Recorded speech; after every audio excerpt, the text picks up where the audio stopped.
국립중앙박물관에 가면 우리나라의 많은 유물들이 전시되어 있습니다. 그런데 그 유물들 상당수가 그릇이에요. 근데 제가 정확한 통계 숫자를 조사하지는 못했습니다만, 제가 가보면 늘 이렇게 그릇이 많더라고요. 그러니까 우리나라는 이렇게 역사적으로 전란도 많았고, 그리고 여름에 고온다습한 기후 때문에 그 유물이 오래 보존되기 어렵습니다.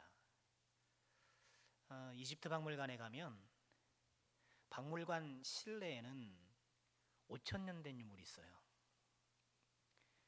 그리고 3천 년 된 것들은 바깥에 있어요. 3천 년은 들어가지도 못해요. 5천 년쯤은 돼야 실내로 들어가는. 그쪽은 건조하잖아요. 그리고 비도 많이 안 오고 하니까 이게 유물들이 오랫동안 보존되는 거예요. 오래 남는 금속 가운데 하나가, 변하지 않는 금속 가운데 하나가 금이잖아요. 그런데 금 못지않게 이 그릇, 자기 그릇, 그죠? 오래 가요. 얼마쯤 오래 가는지는 제가 정확히 모르겠습니다만, 깨지지 않고, 그렇죠? 잘 보관하면 주님 오실 때까지 있는 거지 뭐. 그렇지 않겠습니까? 그 도자기가 어디 가겠어요? 금 못지않게 오랜 수명을 자랑하는 것이 이 그릇이 아니겠는가? 여러분, 척박한 환경 가운데도 이 그릇이 오래 남아있는 것처럼요, 이 척박한 영적 환경 가운데에 하나님의 그릇으로 부름받은 저와 여러분들이 이 그릇으로 오래 남는 은혜, 영원히 하나님의 그릇의 역할을 감당하는 그런 은혜가 꼭 있게 되기를 주님의 이름으로 축원드립니다. 자, 오늘 긴 말씀을 읽어주셨는데요, 우리가 너무 잘 아는 말씀이죠. 바울 사도가 회심하는 그런 장면입니다. 바울 사도의 삶은 이 다메섹 도상에서의 회심 전과 후로 나뉘죠. 예수님을 만나기 전과 만난 후. 물론 저처럼 모태신앙은 이런 경계선이 조금 모호하긴 한데, 그러나 그럼에도 불구하고 예수님을 올바로 만나기 전과 그렇지 그 후, 그렇게 우리는 나눌 수 있잖아요. 이 다메섹 도상에서의 주님과의 만남이 그야말로 그의 인생의 분기점이 되었고요, 이를 통해서 새 사람으로 거듭나게 되었습니다. 이 바울 사도는 예수 믿는 사람들을 박멸하는 것이 본인의 시대적 소명이라고 생각했어요. 가말리엘 문화에서 열심히 율법 공부를 했잖아요. 그리고 이제 그 율법을 내가 펼쳐가면서 바리새인으로 살아가는데, 이제 예수라는 이런 사람이 갑자기 등장하게 되고, 가만 보니까 자기 판단은 이단이거든요. 자기 판단에는. 그러니 이 예수라는 전염병을 막고 이 예수 믿는 사람들을 박멸하는 것이야말로 내가 이 시대에 할 일이다. 그러니 누구보다도 열심을 갖고 그 일에 앞장섰습니다. 스데반 집사가 순교할 때 사람들이 돌을 던지느라고 겉옷을 벗어났는데, 그 겉옷을 맡아준 사람이 누군가요? 스데반이고요, 아니 이 바울이었고요, 사울이었죠.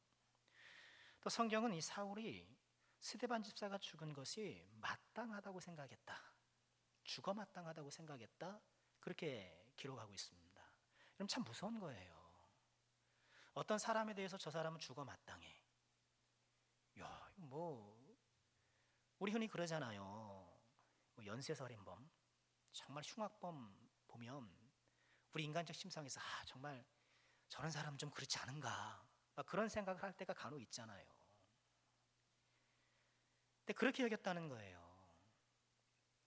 이 스데반 집사가 죽은 것은 너무나도 마땅한 거야. 잘 죽었어. 그리고 저와 같은 무리들은 다 죽여야 돼.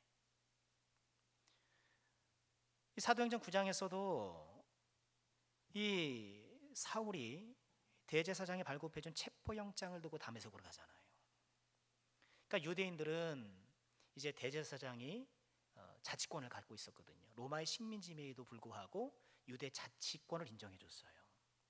그리고 이들에게 종교 재판을 통해서 사형도 구할 수 있는 권한이 그들에게 있었어요. 그래서 예수님을 죽일 권한이 그들에게 있었지만 예수님을 십자가에 달기 위해서 빌라도에게 보낸 거예요. 죽이려고 하면 자기들이 얼마든지 죽일 수 있었는데 십자가에 달아서 나무에 달린 자는 저주를 받았다. 요 율법을 딱 응하게 하려고 그렇게 음모를 꾸몄던 것이죠. 어쨌든 이 대제사장이 발급해준 체포영장을 갖고 되게 시리아의 다마스쿠스까지 갑니다. 거기까지 가는 거예요. 원정 체포, 뭐 비밀 경찰처럼, 게슈타포처럼 그 일에 앞장서서 가는 거죠. 그런데 어떤 일이 생겼습니까? 예수님이 그를 찾아오신 거예요. 예수님께서 빛으로 그를 찾아오셔서 사울아, 사울아, 네가 왜 나를 이렇게 핍박하냐? 주여 누구십니까? 나는 네가 박해하는 예수다 하면서 예수님이 사울을 찾아가 주신 것이죠. 자, 예수님이 사울을 왜 찾아가셨을까? 왜 부활하신 예수님이 왜 이처럼 예수 믿는 사람들을 죽이려고 혈안이 되어 있는, 혈안, 눈이 빨간, 그야말로 말 그대로 혈안이 되어 있는 이 사울을 찾아갔을까? 오늘 15절이 그 이유를 설명해 준다고 저는 봐요. 15절에 뭐라고 말씀하시나요? 이 사람은 내 이름을 이방인과 임금들과 이스라엘 자손에게 전하기 위해 택한 나의 그릇이다. 우리 예수님이 왜 다메섹 도상으로 찾아가셨습니까? 그릇 찾으러, 그릇 찾으러, 잃어버린 그릇 찾으러. 태초부터 준비해 놓으신 그 하나님의 그릇, 아직은 드러나지 않았지만, 아직 사람들은 모르지만 그 그릇 찾으러 우리 예수님께서 다메섹까지 가신 것이죠. 얼마나 놀라운 은혜입니까? 뭐 주님이 찾아오실 만한 뭔가가 없잖아요. 그래서 우리는 구원의 은혜라는 거예요. 뭐 사울이 주님이 찾아올 만큼 뭐 한 가지 한 거 다르십니까? 뭐 하나 주님께서 오실 만한 뭐 그거 근거가 있느냐고요. 이런 흉악한 영적 죄인임에도 불구하고 우리 예수님께서 일방적으로 찾아가셔서, 여러분 우리도 동일한 거예요. 우리도 뭐 예수님이 우리를 만나 주실 만한, 우리에게 구원을 베풀어 주실 만한 요만큼의 근거가 우리에게 있나요? 없어요. 다 하나님의 은혜이고 하나님의 전폭적인 은총의 일 따름인 것이죠. 지금 그릇 찾아러 오신 예수님, 내 그릇, 우린 그릇 꼭 찾잖아요. 안 찾아요? 또 사요? 넘치니까 뭐. 그릇 찾아러 오신 우리 예수님, 그릇 찾아러 오신 예수님. 여러분 사울도 지금까지 그릇으로 살았어요. 사실 어떤 그릇? 유대인의 그릇으로 살았어요. 가말리엘 문화, 우리로 치면 스카이, 최고 율법 학교에서 우수한 성적으로 이 랍비 수업을 마친, 여러분 이 많은 유대인들이, 바리새인들이 이 사울에게 다 기대했을 거예요. 야, 우리 바리새인들을 이끌어갈 차세대 주자로다. 우리 바리새인들의 그릇이다. 이 그릇으로 지금 살아가고 있잖아요. 어떤 그릇이에요? 죽일 사람 담는 그릇. 그는 자기가 잘한다고 생각했어요. 이렇게 사는 것이 정말 하나님의 뜻이라고 생각을 했고 옳은 것이라고 굳건히 믿고 있었는데, 결국 그가 그릇 노릇한 거는 죽일 사람 담는 그릇 노릇. 여러분 저마다 그릇이에요. 우리는 각 가정에 다 그릇이잖아요. 우리 바울 요한 선교회 다 하나같이 그릇이잖아요.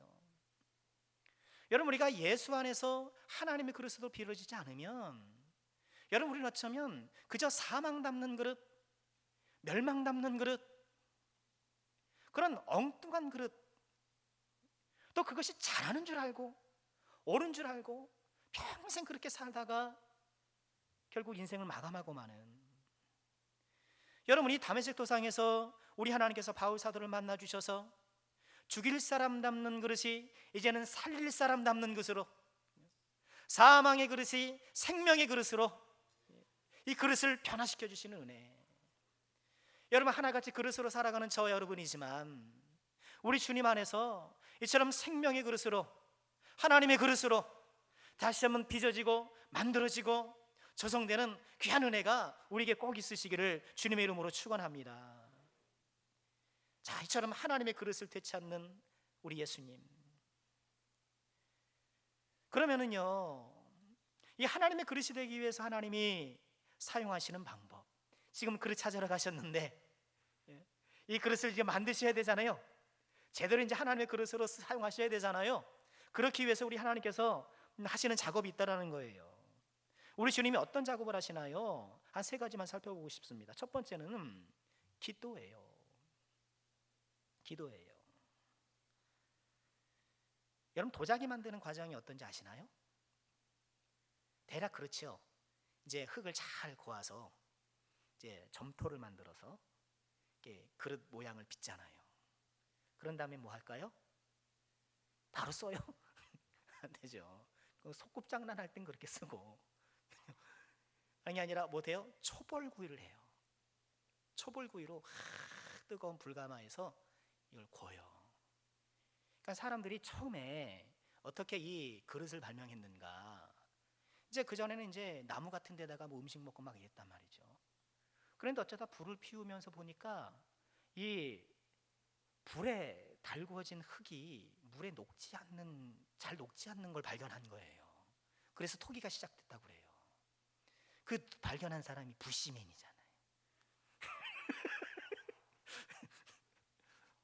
아멘 하시는 거예요? 이름은 모르겠는데 부시맨이 아닐까? 약간 그렇게 발견한 거예요. 그러게 불을 확 고가지고 그릇을 굳힌 다음에 어떻게 해요? 그 다음에 빼서 뭘 바릅니까? 유약을 바르고, 그런 다음에 또 뭐 해요? 재벌구이 또 들어가요. 그러니까 제대로 된 그릇을 만들려면 불가마에 2번 들어가는 거예요. 지금 이 하나님의 그릇 사울을 찾으셔서 우리 예수님이 하신 일이 뭔가? 그를 지금 어디에 집어넣으시는 거예요? 기도의 불가마에 집어넣으셔요. 오늘 9절 말씀해 보니까 사흘 동안 보지 못하고 먹지도 마시지도 아니하니라. 잘 읽으세요. 사흘 동안 보지도 못하고 먹지도 마시지도 못했다. 이게 아니에요. 못했다가 아닙니다. 먹지도 마시지도 않은 거예요. 지금 이 충격적인 경험을 통해서 이 바울 사도가 이제 자신이 지금 생각하고 믿어왔던 것들을 지금 다시 시작하는 거예요. 다 허물고. 그러기 위해서 지금 사흘 동안 오로지 금식 기도에 몰입하게 되는데, 그것이 기도라는 것이 11절에 확인되죠. 11절에 보면은 하나님이 아나니아에게 뭐라 그러는, 그가 기도하는 중이다 라고 말씀을 하세요. 하나님의 그릇으로 빚어지기 위해서 이 바울 사도가 들어가야 될 곳은, 사울이 들어갈 곳은 바로 기도에 불과했다는 거예요. 여러분, 여기서 우리가 정말 중요한 교훈을 얻게 되지 않습니까? 여러분, 저와 여러분들이 하나님의 그릇으로 빚어지고 하나님의 그릇으로 사용되기 위해서는 우리 역시도 어디로 들어가야 돼요? 기도의 불가마. 어떤 기도의 불가마예요? 회개의 기도의 불가마. 회개 기도의 불가마로 우리가 들어가야 돼요. 이곳에 들어가지 않으면, 여러분, 그저 이 불에 들어가지 않으면 그릇이 그렇거든요. 이게 점토를 빚어놓으면 그럴듯해요. 이제 사용할 수 있을 것 같아요. 그러나 이 기도의 불가마에 들어가지 않으면, 불가마에 들어갔다 나오지 않으면 기도를 사용할 수가 없는 거예요. 겉으로 보면 괜찮아 보이고 그럴싸해 보이고 그릇의 모양은 있으나 그릇의 능력이 없는 거예요. 우리가 예수를 믿으면서도 모양은 있으나 능력이 부족한 이유, 우리가 기도의 불가마를 안 들어가기 때문에 그래요. 다른 불가마는 잘 들어가는데, 어떤 불가마요? 사우나 거기는 잘 들어가는데, 기도의 불가마를 들어가지 않으면 모양은 그럴싸한데 정말 뭐 할 것 같은데 할 수가 없어요. 우리가 예수를 믿으면서 눈물 콧물 쏟으면서 진심으로 회개하고, 여러분, 저는 뜨거운 기도의 불가마에 들어갔다 왔다 해야 되잖아요. 여러분, 예수를 믿으면서 나는 한 번도 눈물 콧물 쏟은 적이 없다. 이제 하나님께서 그 과정으로 인도해 주실 거예요. 어떻게 그런 일이 없을 수 있어요? 그 뜨거운 회개에 불감하여서 주마등처럼 스쳐가는 나의 더럽고 추한 것들을 다 보게 되고 눈물을 흘리면서 콧물을 흘리면서 하나님 앞에 통회하고 자복하고, 그런 회개와 그런 기도, 여러분 이것을 통해서 내가 하나님의 그릇으로 빚어진다는 것을 꼭 기억하시고요, 이 기도의 불광 가운데에 단단한 하나님의 그릇으로 세워져가는 저와 여러분, 특별히 요한 바울 선교회가 꼭 되시기를 주님의 이름으로 축원드립니다. 여러분, 하나님의 찬장에는 많은 그릇이 있어요. 여러분 찬장에도 많은 그릇이 있잖아요. 디모데후서 2장 20절에 보면 하나님이 쓰시는 그릇이 어떤 그릇인가, 우리 다 함께 읽어볼까요? 큰 집에는 금그릇과 은그릇뿐 아니라 나무 그릇과 질그릇도 있어 귀하게 쓰는 것도 있고 천하게 쓰는 것도 있나니, 금그릇도 은그릇도 나무그릇 질그릇 별의별 그릇이 다 있다는 거예요. 21절, 그러므로 누구든지 이런 것에서 자기를 깨끗하게 하면 귀히 쓰는 그릇이 되어 거룩하고 주인의 쓰심에 합당하며 모든 선한 일에 준비함이 되리라. 결국 하나님이 쓰시는 그릇은 어떤 그릇이에요?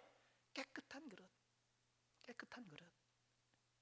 금이든 은이든 뭐 소용이 없어요. 깨끗해야 쓰는 게 당연한 것 아닙니까? 손님이 오셨는데 뭐 거미줄 쳐 있는 뭐 거기다가 드릴 수 없잖아요. 깨끗한 그릇을 사용할 수밖에 없는 것처럼, 여러분 우리가 하나님 앞에 사용되는 하나님의 그릇이 되기 위해서는 기도의 불가마를 통해서 우리의 심령이 새로워지고 우리의 마음이 깨끗해지고 우리의 삶이 정돈되고, 이런 하나님의 이 불가마의 은혜, 기도의 불가마를 반드시 들어갔다 나와야 한다는 것입니다. 두 번째, 하나님의 그릇이 되기 위해서 필요한 것은 무엇일까요? 그럼 비늘 벗기기예요. 비늘 벗기기. 이 기도를 통해서 사울에게 일어난 큰 변화, 여러분 이처럼 사울이 사흘 동안 먹지도 못하고 보지도 못하고 먹지도 마시지도 못하고 기도에 전념하고 있는 그 순간에 또 하나님께서 지금 누구를 움직이십니까? 아나니아라는 제자를 움직여요. 아나니에게 나타나셔서 직가라고 하는 거리에 가서 유다의 집에 가라. 그러면 거기 고향이 다소인 사람, 다소 사람 사울이 있을 것이다. 하나님께서 정확히 찝어주세요. 그를 만나서 안수해줘라. 눈을 뜨게 하라. 그러니까 아나니아가 주저하죠. 사울에 대한 이 악명이 자자한 거예요. 아 주님, 제가 듣기로는 이 사울이 보통 사람이 아니던데요. 예루살렘에서도 엄청나게 사람들이 그 때문에 고생했고, 여기 다메섹에서도 체포영장 들고 지금 사람 잡으러 왔다고 하는데 만나도 되겠어요? 그래야 하나님께서 만나라, 내가 택한 그릇이다, 그렇게 말씀하신 것 아니에요. 아나니아가 순종하여서 사울을 찾아갑니다. 우리 17절 보실까요? 함께 읽겠습니다. 아나니아가 떠나 그 집에 들어가서 그에게 안수하여 이르되, 형제 사울아, 주곧 내가 오는 길에서 나타나셨던 예수께서 나를 보내어 너로 다시 보게 하시고 성령으로 충만하게 하신다 하니, 18절도요. 즉시 사울의 눈에서 비늘 같은 것이 벗어져 다시 보게 된지라. 아멘. 여러분 지금 사울이 하나님의 그릇으로 재탄생되는 가정 가운데에 기도의 불가마를 들어왔고, 이제는 어떤 작업이 이루어지고 있습니까? 사울의 눈에서 비늘 같은 것이 벗겨지는 거예요. 여러분 매우 상징적인 것이죠. 지금 사울이 회심하는 이 이야기 가운데에 굉장히 상징적인 표현이 있습니다. 이 이야기를 대표하는 키워드가 있다라는 거예요. 그게 뭐예요? 눈이에요. 눈. 8절에 보면 지금 예수님의 빛을 보게 된 이 사울이 눈이 멀잖아요. 8절에 보면 이런 말씀이 있잖아요. 눈은 떴으나 아무것도 보지 못하고. 여러분 이것은 사울의 영적 상태를 말해주는 것이기도 해요. 눈은 떴으나 아무것도 보지 못하고, 눈은 떴으나 소경이고, 눈은 떴으나 장님이고. 여러분 세상의 그릇으로 살아갈 때에 여러분 우리가 다 눈뜬 장님이라는 거예요. 눈뜬 장님. 내가 잘하는 것 같고 그게 옳은 것 같고 그러고 살아가는데, 여러분 세상의 그릇으로 살아가는 우리의 영적 상태는 눈은 떴으나 아무것도 보지 못하는 것, 실체를 보지 못하고 중요한 것을 보지 못하고 본질을 보지 못하고. 아나니아 교회들을 통해서 사울의 눈에서 비늘이 벗겨졌다라는 것은 이제 비로소 제대로 보게 되었다라는 것을 말씀해주고 있는 것이죠. 여러분, 우리에게 이처럼 믿음의 눈을 새롭게 뜨는, 우리의 눈을 가리고 있는 이 세상의 비늘이 벗겨지는 귀한 은혜가 있으시기를 주의 이름으로 축원합니다. 하나님의 그릇이 되어져가는 과정이에요. 우리는 계속해서 우리 눈에 있는 비늘이 벗겨져야 합니다. 우리가 믿음의 눈을 뜨게 될 때에 무엇을 보게 되나요? 몇 가지로 정리해 보면 어떤 변화가 일어나나요? 믿음의 눈을 뜨게 되면 우리 삶의 우선순위의 변화가 일어나요. 이게 뭐가 중요하고 뭐가 덜 중요한지 비로소 알게 되는 거예요. 아직 믿음의 눈을 못 뜨면 이게 자꾸 헷갈려요. 이게 헷갈려요. 그러니 자꾸 우선순위를 바꾸는 거예요. 고린도서 4장 18절에 이런 말씀 있죠. 우리가 주목하는 것은 보이는 것이 아니요, 우리가 주목하는 것은 보이는 것이 아니다.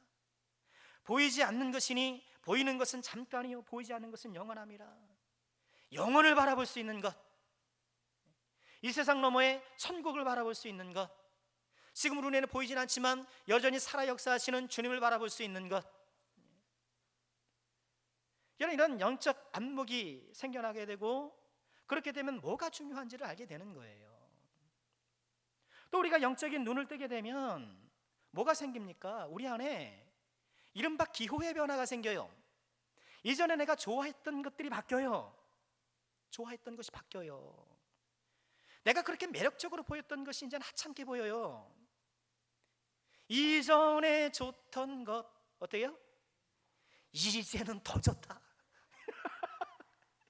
이전에 좋던 것 이제는 값없다.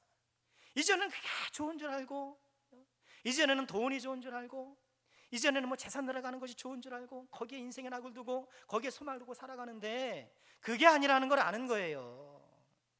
이제는 세상 친구들과 어울려서 세상 놀이하는 것이 좋았지만 이제 그게 부질없다라는 걸 아는 거예요. 매력적으로 보였던 세상 것들이 이제는 한없이 보잘것없는 것으로 보이게 되는 것.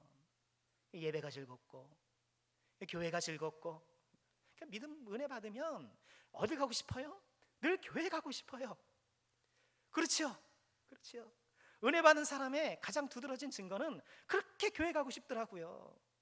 제가 은혜 받아 보니까 그렇더라고요. 은혜 받으니까 그렇게 교회 가고 싶은 거예요. 중학생 1학년이 교회가 너무너무 가고 싶은 거예요. 학교 끝나면 토요일 날 그때는 학교 다니잖아요. 토요일 학교 끝나면 저기 정거장에 내려가지고요 교회 청소하고 집에 가요. 교회 청소하고, 누가 청소하면 아주 화가 나더라고. 내가 청소하려고 그러니 제가 청소 안 해. 막 청소하고 집에 갔다가 저녁 7시, 토요일 저녁 7시에 학생 예배가 있으면 그때 또 나오고. 그렇게 교회 가는 게 좋더라고요. 세상 즐거움이 사라지고 예수 안의 즐거움을 새로 맛보게 되고, 요한일서 2장 15절에 뭐라고 말씀하시나요? 이 세상이나 세상에 있는 것들을 사랑하지 말라. 누구든지 세상을 사랑하면 아버지의 사랑이 그 안에 있지 아니하니. 예수 안에 눈을 뜨게 되면 이런 기호의 변화가 나타나게 되고요. 또 예수 안에 눈을 뜨게 되면, 믿음의 눈을 뜨게 되면 어떤 변화가 생기나요? 오전에도 말씀드렸는데 생활 방식이 달라져요. 생활 방식이 달라져요. 우선순위가 변하고 내가 좋아하는 것이 달라지고 라이프 스타일이 바뀌어요.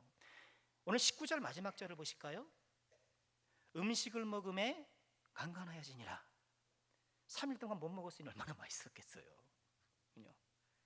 아유, 꿀맛이었겠죠. 음식을 먹으면 강건하여지나. 근데 여러분, 이 구절이 꼭 필요하겠습니까? 눈을 떴다. 그러면 뭐 끝나는 거예요. 굳이 음식 먹고 강건해졌다라는 얘기를 굳이 할 필요가 있겠냐는 거예요.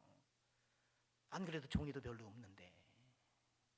여러분, 이 문장을 통해서 우리가 상상하게 되고 또 상상하게 되는 게 뭐예요? 이 음식을 먹고 강건해졌으니 이제 이 사울이라는 인물이 어떻게 살아갈 것인지 기대하게 되죠. 이 문장이 바로 그런 역할을 하는 거예요. 이 말씀을 읽는 사람들이 음식을 먹으면 강건해진 이 사울이 이제 어떻게 살아갈까? 그의 생활이 어떨까? 그런 기대감을 일으키는 그런 문장이라는 거예요. 여러분, 예수를 믿는 사람에게는 이런 변화된 삶이 동반되잖아요. 라이프 스타일이, 새로운 생활이 그 안에 들어오는 거예요. 비늘이 제거되면 생활이 바뀌는 것이죠. 예배가 들어오고, 기도가 들어오고, 섬김이 들어오고, 네 삶에 없었던 것들이 막 들어오는 거예요. 내 생활이 재편되는 거예요. 재편되는 거예요. 내가 전에 즐겨가던 곳을 이제 안 가게 되는 거예요. 내가 즐겨 만났던 사람들도 이제 내가 이게 정말 내 믿음에 유익한지 아닌지를 잘 선별해서 지혜롭게 만나는 거예요. 그게 더 중요하니까.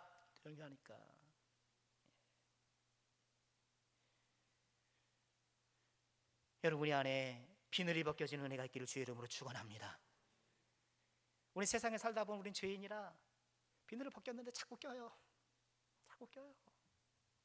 그때 우리가 벗겨야 돼요. 그때. 믿음이 좋고 은혜가 좋고 예수가 좋았는데 더 이렇게 다 살다 보니까 또 자꾸 이렇게 눈이 뭔가 껴가지고 세상이 좋아 보이고, 우린 또 그런단 말이에요. 하나님의 그릇으로 만들어져 가는 가정 가운데에 우리 하나님께서 비늘을 제거해 주신 것처럼 우리의 눈이 다시 한번 새롭게 띄어지고, 우리의 영적 시선을 가리는 이 세상의 비늘이 다 벗겨지고 온전한 시선을 회복하여서 또 하나님의 그릇으로 세워지는 우리 모두가 될 수 있기를 주님의 이름으로 축원합니다. 자, 마지막으로 하나님의 그릇으로 빚어지는 가정 가운데에 우리 주님께서 역사하신 것은 무엇일까요? 성령 충만입니다. 성령 충만. 우리 17절 말씀 함께 보실까요? 아까 읽었습니다. 한번 더 읽겠습니다. 아나니아가 떠나 그 집에 들어가서 그에게 안수해 이르되, 형제 사울아, 곧 내가 오는 길에서 나타나셨던 예수께서 나를 보내어 너로 다시 보게 하시고 성령으로 충만하게 하신다 하니. 아멘.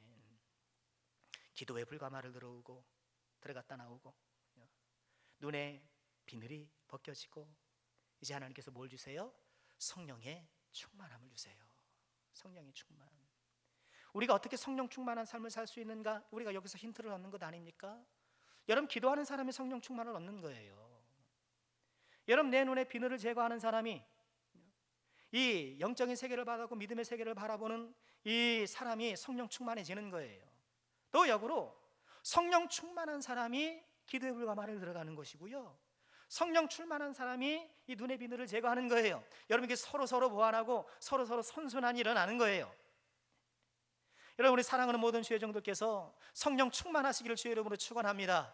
우리 사랑하는 모든 우리 요한, 바울 선교회 한 분 한 분이 정말 성령으로 충만하시기를 정말 간곡히 주의 이름으로 축원합니다. 정말 우리는 성령 충만해야 돼요. 이것이야말로 우리가 살아갈 수 있는 힘이 되기 때문에 그렇습니다.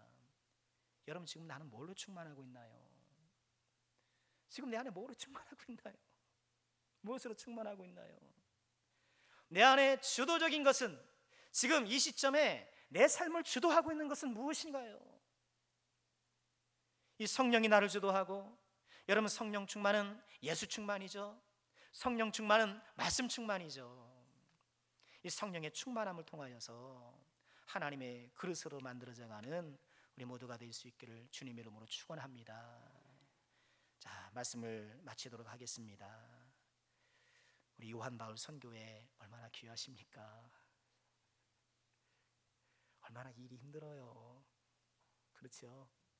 아버지로서, 또 자식으로서, 긴 세대로서 할 일도 많고, 그런 가운데 여러분, 하나님의 그릇으로 우리가 빚어지면 우리가 세상에서 감당할 것도 넉넉히 감당하는 줄 믿으시길 바랍니다. 우리 세상에서 그릇 되는 방법 아니요, 하나님의 그릇이 될 때에 비로소 우리가 어디 가서든가 제 역할을 한 그릇의 역할을 감당할 수 있는 사람이 되는 것입니다. 다시 한번 기도의 불가마를 사모하시고, 우리 눈에 비늘이 제거되고 성령 충만하여서 우리 하나님이 사용하시는 소중한 하나님의 그릇이 되는 우리 요한, 바울 선교의 모든 분들, 또 이 자리에 함께한 저와 여러분, 우리 모두가 될 수 있기를 주님의 이름으로 축원합니다.